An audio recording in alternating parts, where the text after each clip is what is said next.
warahmatullahi wabarakatuh. Shalom, Om Swastiastu, Namo Buddhaya, dan salam kebajikan. Halo semuanya, dalam video kali ini saya akan membahas tentang dua sistem peradilan penting yang ada di Indonesia yang menjadi topik pembahasan kita pada mata kuliah sistem peradilan hari ini yang diampu oleh Bapak Dr. Hasdin SPD MPD, yaitu sistem peradilan tata usaha negara atau PTUN dan sistem peradilan militer. Nah, kedua sistem peradilan ini sama-sama berada di bawah Mahkamah Agung, tetapi memiliki fungsi dan yurisdiksi yang berbeda. Jadi, tanpa berlama-lama, mari kita bahas secara ringkas dan jelas. Baik, untuk pembahasan yang pertama yaitu sistem peradilan tata usaha negara atau PTUN. Nah, peradilan tata usaha negara adalah lembaga yang bertugas menyelesaikan sengketa antara warga negara dengan pejabat pemerintah.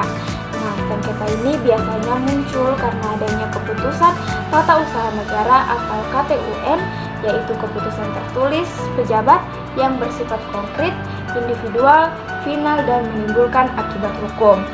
Jadi intinya, PTUN atau Peradilan Tata Usaha Negara adalah tempat bagi masyarakat, terutama aparatur sipil negara, untuk menggugat keputusan pemerintah yang dianggap merugikan, melanggar prosedur, atau tidak sesuai hukum. Dengan demikian, PTUN menjadi salah satu pilar penting untuk menjaga rule of law dan mendorong pemerintah yang bersih dan bertanggung jawab. Nah, dalam PTUN, para pihak terdiri dari penggugat, yaitu orang atau badan hukum yang dirugikan, dan tergugat, yaitu pejabat atau badan tata usaha negara yang mengeluarkan keputusan tersebut. Bagaimana proses beracaranya?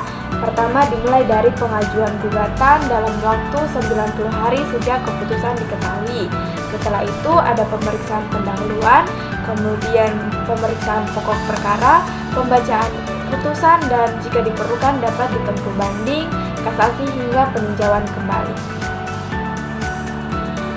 Salah satu contoh kasus yang diangkat dalam materi yang dijelaskan tadi adalah kasus kebun sawit ilegal dari Taman Nasional Tesonilo, di mana dalam kasus ini PTUN memutuskan bahwa pemerintah lalai menerbitkan kebun sawit legal sehingga dianggap melanggar hukum administrasi negara.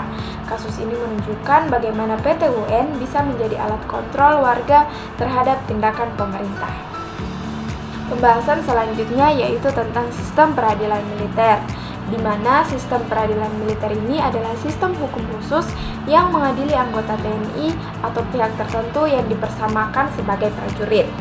Kemudian dalam peradilan militer ini memiliki tujuan yang khas, yaitu untuk menegakkan hukum, disiplin, serta menjaga kepentingan pertahanan dan keamanan negara. Karena itulah banyak mekanisme di dalamnya, kemudian disesuaikan dengan karakteristik militer yang bersifat hierarkis dan membutuhkan ketertiban internal. Kemudian dalam hal wewenang, peradilan militer itu dapat mengadili pelanggaran pidana yang dilakukan prajurit, kemudian ada juga sengketa tata usaha militer, dan selanjutnya juga dapat menggabungkan perkara pidana dengan gugatan ganti rugi apabila relevan. Selanjutnya, struktur peradilan militer. Ini terdiri dari 3 tingkatan.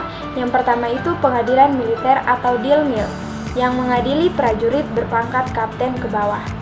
Nah, selanjutnya ada pengadilan militer tinggi atau Dilmilti, yang berperan sebagai pengadilan banding dan juga sebagai pengadilan tingkat pertama untuk prajurit berpangkat mayor ke atas.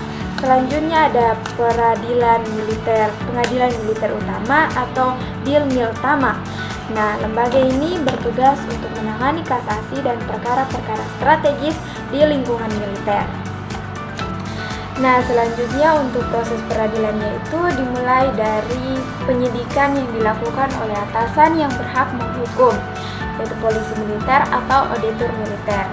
Kemudian dilanjutkan dengan penuntutan, setelah itu persidangan, dan akhirnya dilaksanakan putusan yang dilakukan di lembaga pemasyarakatan militer.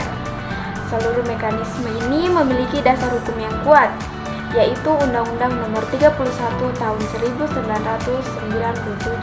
tentang Peradilan Militer yang mengatur struktur, kewenangan, prosedur penyidikan, penahanan hingga eksekusi putusan. Nah, jadi kesimpulannya dari dua sistem peradilan ini kita bisa melihat bahwa Indonesia itu memiliki mekanisme peradilan yang berbeda-beda sesuai kebutuhan, baik untuk mengawasi tindakan pemerintah melalui PT UN maupun menjaga disiplin dan integritas prajurit TNI melalui peradilan militer. Jadi keduanya sama-sama penting untuk menegakkan hukum, keadilan dan memastikan bahwa seluruh pelaku kekuasaan, baik sipil maupun militer, tetap berada dalam koridor hukum yang berlaku. Baik, mungkin itu saja yang dapat saya sampaikan. Semoga penjelasan saya ini dapat menambah pemahaman tentang sistem peradilan di Indonesia, terutama tentang sistem peradilan tata usaha negara dan juga sistem peradilan militer. Lebih dan kurangnya saya mohon maaf. Billahi taufiq wal hidayah. Wassalamualaikum warahmatullahi wabarakatuh.